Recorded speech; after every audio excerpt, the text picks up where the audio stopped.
We're going to talk about sports, which everyone is missing nowadays.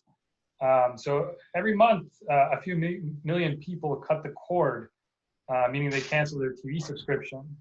Of the people that do still pay for cable TV, one of the main reasons is, of course, live sports. So without live sports, cutting the cord trend seems to be accelerating, at least from the data that we've seen so far. Sports That's are right. starting to return, at least in Asia and Europe, at the time that we're gathered here today. But let's start by addressing the elephant in the room. So how has business been for the three of you with no live sports?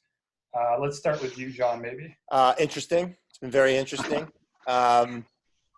When we started the business, just as an aside, I mean, we used to be in the cable business. The cable business led to the TV business, and the TV business led to the digital business, and mobile business is getting us to the sports betting business. And throughout our history, particularly in the sports business, when we had the TV network and the current digital business, we look at risks as you're assessing the future and how you're going to grow and everything. And, strikes will happen, and, can you grow fast enough to accommodate everything that you want to do from a business perspective? And at the end of the day, you always just say, look, as long as they play the damn game, everything's going to be okay.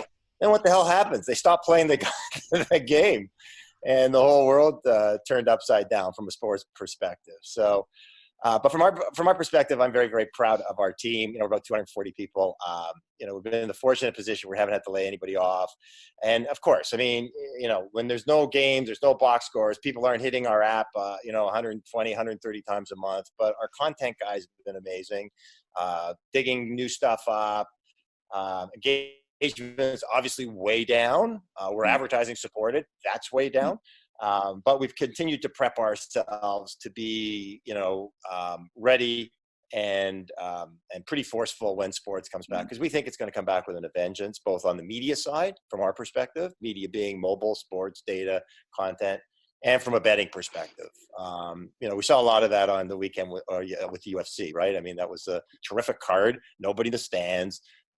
Huge numbers on the UFC side, on the pay side, and on the betting side. So it was a forerunner, I think, of what's to come. So yeah, big impact, but we're ready to go. Yeah. What about yourselves, Alberto, Asaf? How's business? Yeah. No, I was just gonna say to your point, John. It's certainly gonna come back very strong. We had the NFL draft on the product a couple of weeks back, and I think year over year the numbers were up like 70%, which is kind of nuts in terms of viewership and demand. So it just gives us a glimpse into how much more demand and consumption there's going to be for sports when we come back in. So football is in kind of an interesting dynamic, because it is true that clearly there is no sports. That's one of the biggest drivers holding the cable bundle together, alongside with news, less so entertainment now. At the same time, people have more time to watch TV. They're at home. So you kind of have this dichotomy of, no sports, but also more time for TV consumption, which kind of nets itself out over time. I think we position ourselves as a sports first streaming service provider, even though ultimately we are a cable replacement service. But it's certainly tricky of a period. And I can't say too much into how we see it play out just now, but I will say that the early data that we're seeing in terms of built up demand seems like it's going to be very strong coming into the season. Hopefully with Bundesliga coming up very soon. Yeah, no doubt. I agree with you, John, Alberto. None of us starting the business was just putting it on the kind of the risk list, potentially a world with no sports. And it probably does seem to take longer now than we're all predicting just 6 weeks ago when it started. So we're all impacted, no doubt about that. I would say from a media standpoint, we're relatively less dependent on live sports, and so we're still seeing growth in the business year over year, but again, we're hoping to double the business this year, which is never going to happen. So we're going to have to live with a more moderate growth rates. And again, the reason we're still expecting to continue to grow, even in Q2 or in Q1, our dependency on our technology platform. So over half of our businesses is other publishers and media companies using our tech, and there is a growing demand for that side of the business these days. The other thing is the relative diversity of our content brands.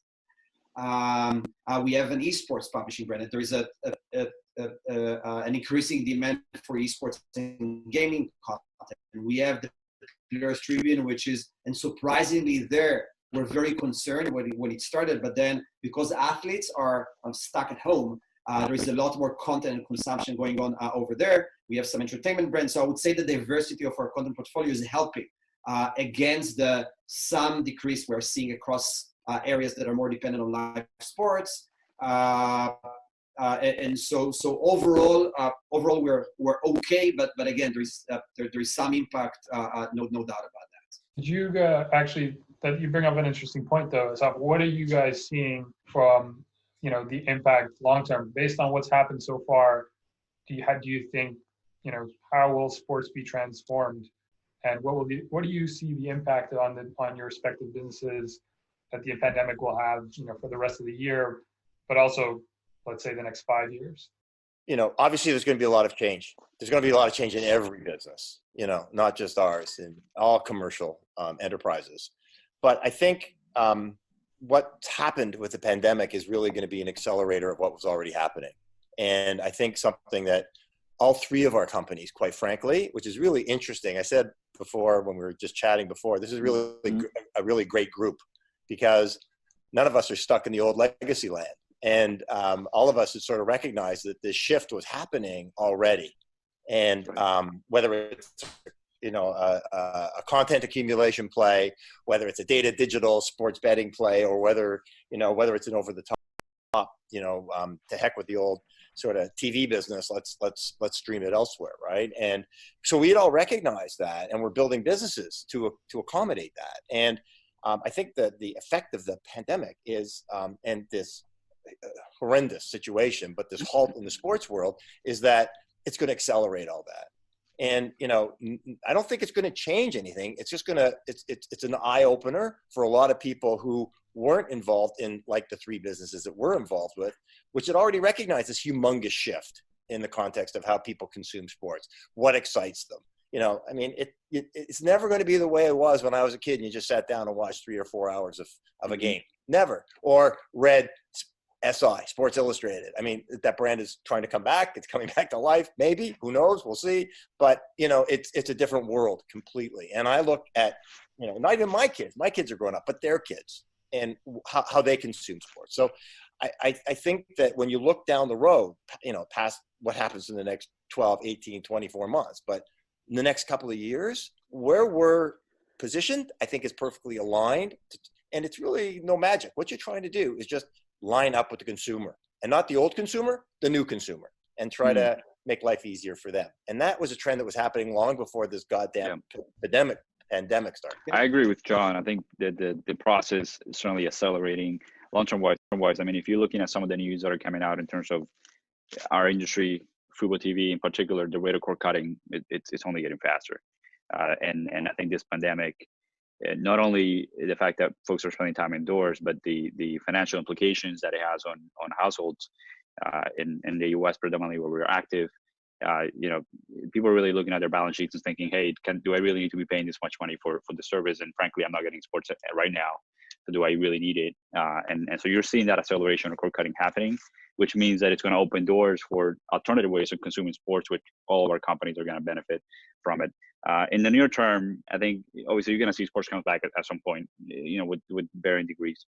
But there's still going to be fears, which means that less people are going to be going to stadiums, less people are going to be going to the pub to catch a game, which means that more people are going to be going online to watch and consume content related statistics, news, recaps related to sports.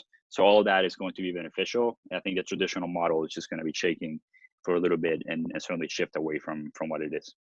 Yeah, and I agree. And again, I agree with what John said in that it's an unfortunate situation right now. But again, sports will come back. And what's happening right now is an acceleration of some of kind of the lingering trends. Yeah. And I think that the companies that are going to be best positioned to benefit from the change are those that are more nimble, relatively leaner, and use technology. So as we've seen, I think in the past, in past crises, it's always been the tech-driven platforms that benefit from those disruptions. And again, you look at I think football and the score, and hopefully also Minute Media. I think each of the three companies on the call today to use tech in a relatively disruptive way. And so we sit here in one quarter, it's still going to be challenging, but I think we're going to sit here in a couple of years. And I think those are going to be the beneficiaries of the current shift in the way fans consume the game live and before and after the games. And how is tech the main differentiator in all your businesses? What are you guys doing with technology specifically? Yeah, go ahead. So specifically was within Minute Media. We made a decision probably about 4 years ago that the tech enabled publishing stack or platform that we're using to serve our first global football brand called 90 Min is quite advanced from a technology standpoint, fully optimized for, let's say, mobile and video and global distribution. And we thought that we could take that publishing platform and open it up and invite other more traditional publishing companies, media companies to use the same publishing stack. So I think that's how we've been using our platform, really opening up what we've built to third-party publishing partners, and that's been scaling for us.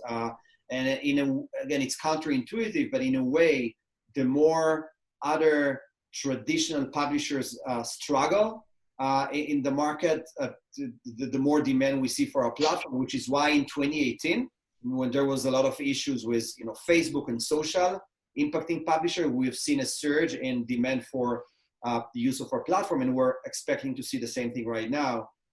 So that's our prediction for the use of technology in the current environment. Yeah, I mean, when it comes to TV streaming, I think it's a similar story.